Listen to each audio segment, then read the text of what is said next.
हम लोग पत्र लिखते हैं, एक औपचारिक एक अनौपचारिक, एक क्या औपचारिक और एक अनौपचारिक। आवेदन पत्र जो है उसको औपचारिक पत्र बोलते हैं। कौन सा पत्र? औपचारिक पत्र। और अगर आप किसी रिश्तेदार के यहाँ लिखते हैं तो उसको क्या बोलते हैं? अनौपचारिक। दोनों में से कोई एक आता है, कभी कभी दोनों आ जाता है, आता जरूर है। 10th बोर्ड में भी 12th बोर्ड में ना का सवाल नहीं है। और ये आता है लगभग 8 नंबर का, और बोर्ड में 5 नंबर का भी आता है कभी कभी। ठीक है, तो 5 से 8 नंबर का ये सवाल रहता है। तो किसी भी पत्र का अलग अलग अंग होता है, ठीक है ना, उसको बोलते हैं बॉडी ऑफ ए लेटर।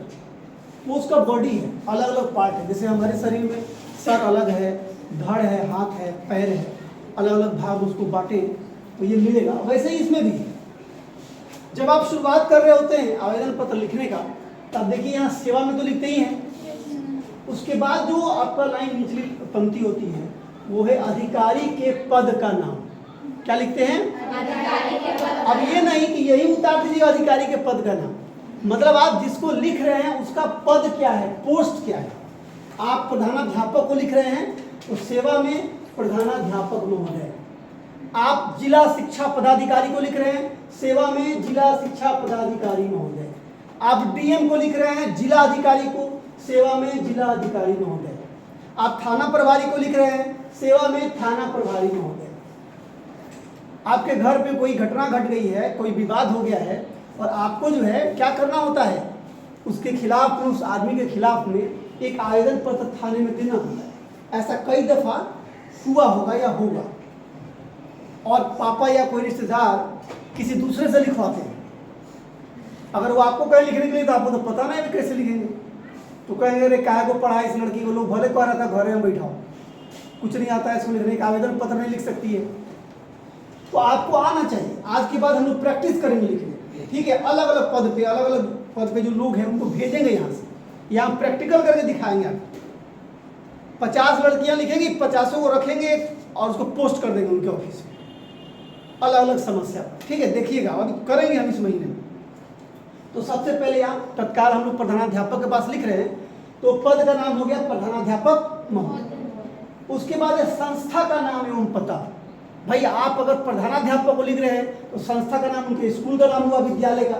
आप अगर थाना प्रभारी को लिख रहे हैं तो संस्था हुआ कौन सा थाना, मोतिहारी थाना, टाउन थाना, छतौनी थाना, जो भी थाना है। मेरा गांव पचपकड़ी है तो उधर पचपकड़ी थाना, ढाका थाना, पचपकड़ी ओपी है, ढाका थाना है, तो आप उसका नाम देते हैं। तो फिलहाल हम लोग अपने विद्यालय के प्रधानाध्यापक को लिख रहे हैं, तो संस्था का नाम होगा मुजीब बालिका उच्च माध्यमिक विद्यालय। फिर लिखा है, देखिए संस्था का नाम है पता, तो मुजीब बालिका उच्च माध्यमिक विद्यालय, कॉमा देके मोतिहारी, कॉमा देके क्या लिखेंगे, मोतिहारी।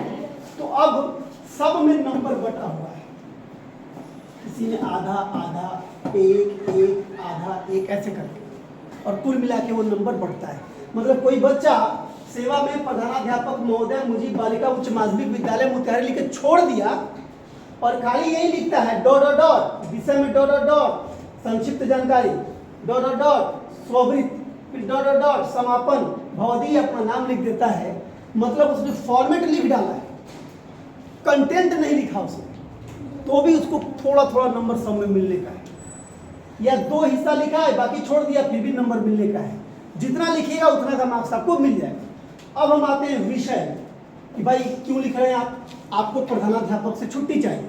क्यों छुट्टी चाहिए? आप बीमार पड़ गए अचानक से, आपके घर में शादी है, आपके घर में बड़े भाई की शादी है, बड़े बहन की शादी है, आपको 2 दिन 3 दिन 4 दिन की छुट्टी चाहिए। तो आप विषय में लिखते हैं कि 2 दिनों के अवकाश हेतु, 4 दिनों के अवकाश हेतु, 5 दिनों के अवकाश हेतु।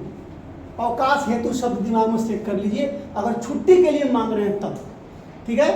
तो यहाँ पे विषय डाल देंगे, एक ही लाइन में विषय 5 लाइन का नहीं होना चाहिए, जितना छोटा हो सके उतना विषय की पंक्ति छोटी रखिए, अच्छा रहेगा।